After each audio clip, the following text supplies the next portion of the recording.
All right.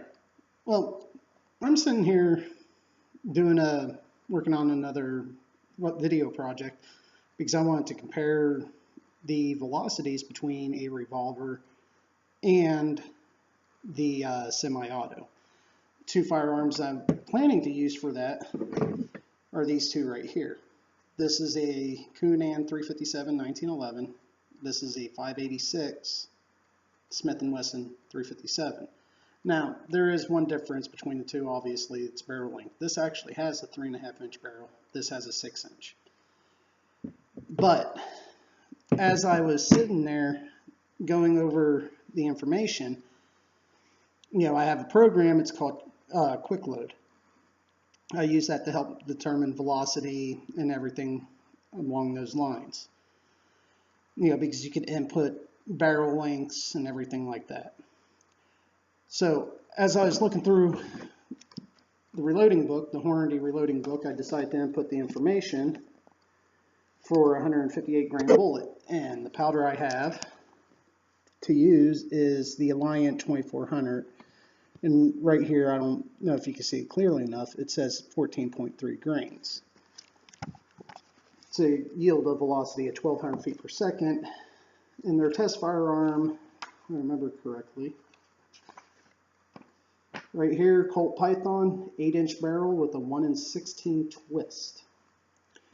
Well, as you see from the clip with the video of the program, it's saying a lot different. So that got me thinking, is that the same for just about everything else? Well, again, Barnes Reloading Manual. And sorry about the camera, I'm using the webcam on the computer and it does flip the images. Right here, well, Barnes doesn't even have 158 grain, they only have 125 and 140. So that one is pointless.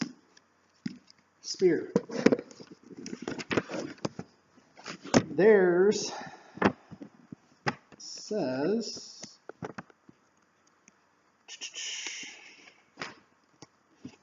158 grain, but yet they don't list the powder ammunition. Oh no, they do. They have 13.8 to 14.8 grains of powder. So they're actually 0.5 grains more than Hornady. And they're listing it at 1,265 feet for a maximum velocity. And let's see. Test firearm was a Smith & Wesson Model 19 with a 6-inch barrel.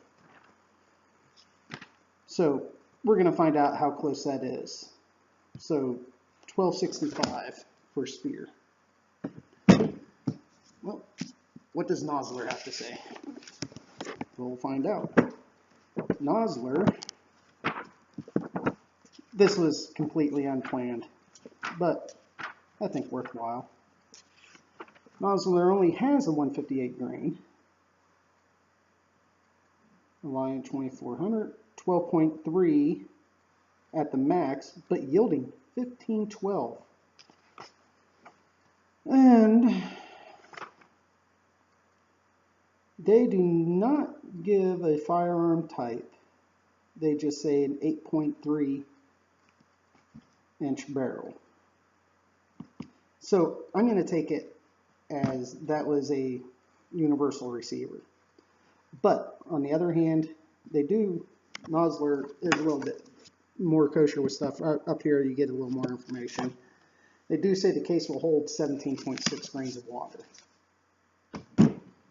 But 15 out of an 8.3 inch barrel. That's closer to what the program is saying. Oh yeah, Lee.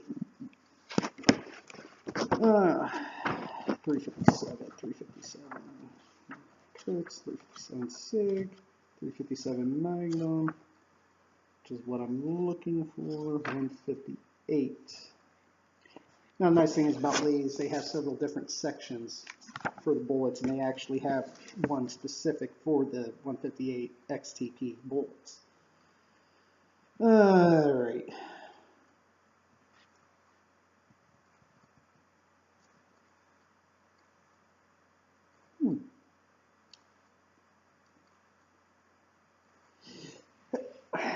excuse me. Well, they actually do not list it. Reliant 2400 is not listed in Lee.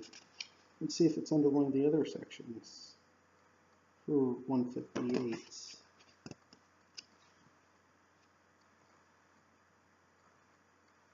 No, it is not. Again, worthless. But not really, it's a good book. It just gives a lot of information, a lot of different loads. And then lastly, the one that I have up here, as soon as I locate this page, is the Lyman book. And 158 grain does not specify, but it does have Reliant 2400. Their barrel length is 4" out of a universal receiver. So it's a 1/2 inch longer than the Coonan. But they're going to 14.9 grains and yielding a pressure of, or velocity of 1279, 1,279 feet per second. So I wonder who's going to be closer when I get these rounds loaded up and take them and shoot them. Because this is saying by Lyman that it's going to be 12 something. I forget what the program said. I think it was 12 something as well. Hornady was at 1200 with 14.3, but the program is saying that 14.3 grains of the powder is overpressure. But hey, let me get to the program clip, and then we'll get right back to this. All right, first what I'm going to do is I'm going to go ahead and select 357 Magnum. And I'm going to use SAAMI specs. From there, seeing as how I'm using the Hornady information, I am going to select the Hornady bullet that I'm using, which is a 158 Hollow Point XPT.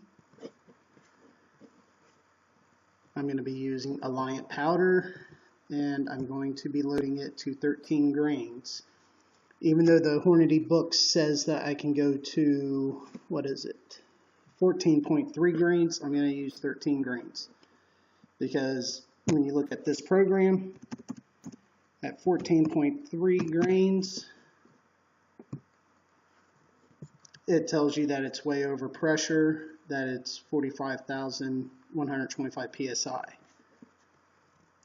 And even if you switch it over to chip specs for 357 and you reapply everything, you're still over 45,000 psi. So with that, I'm going to use, well, you know what, I can use the chip specs, because I can reduce this down, or go to 13.5 grains. Give it a little bit more. Well, actually, let's go to 14. See what it says.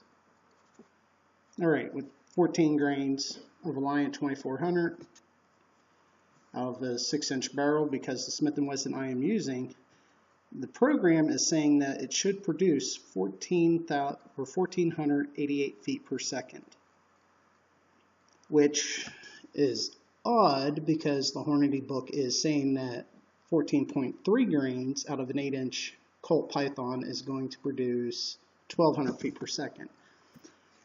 So what's actually more correct, the reloading book or this program? Now, all the stuff on this program has shown me that, you know, this is within 5% of 5% error. So there you go. But again, the program is stating 1488 feet per second with a 6" barrel, and I'm going to be comparing that to a 3.5" barrel 357 Coonan, which is telling me I should get 1,248 feet per second with 14 grains of Alliant 2400.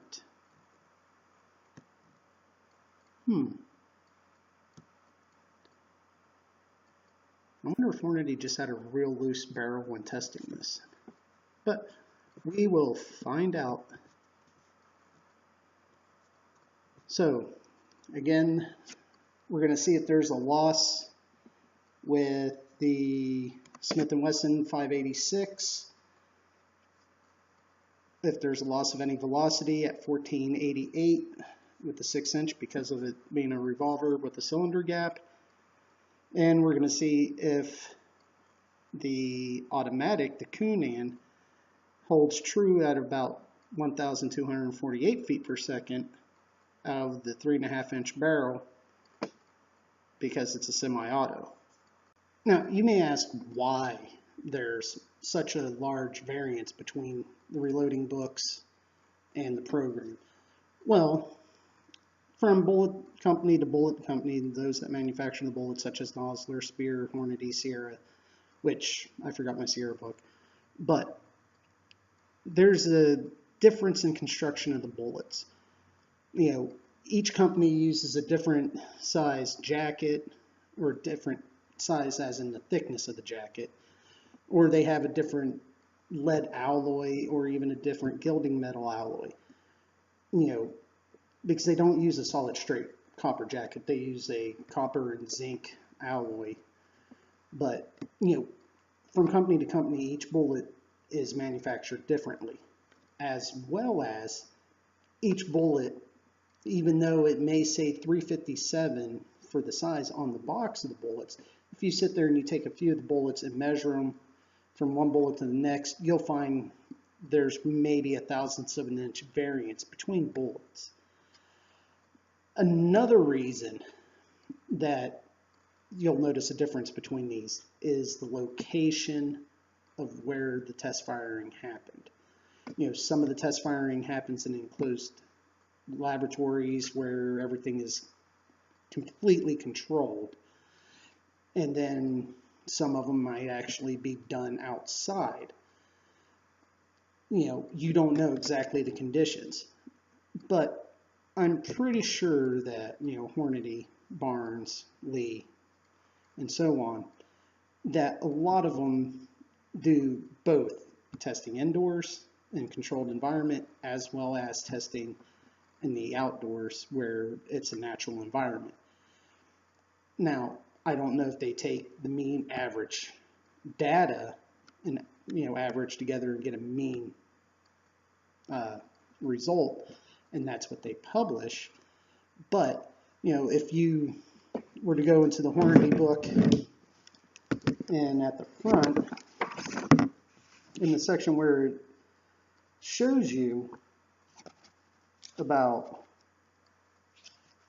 how to reload and everything, it has a good section that goes over the all the information for actually shooting.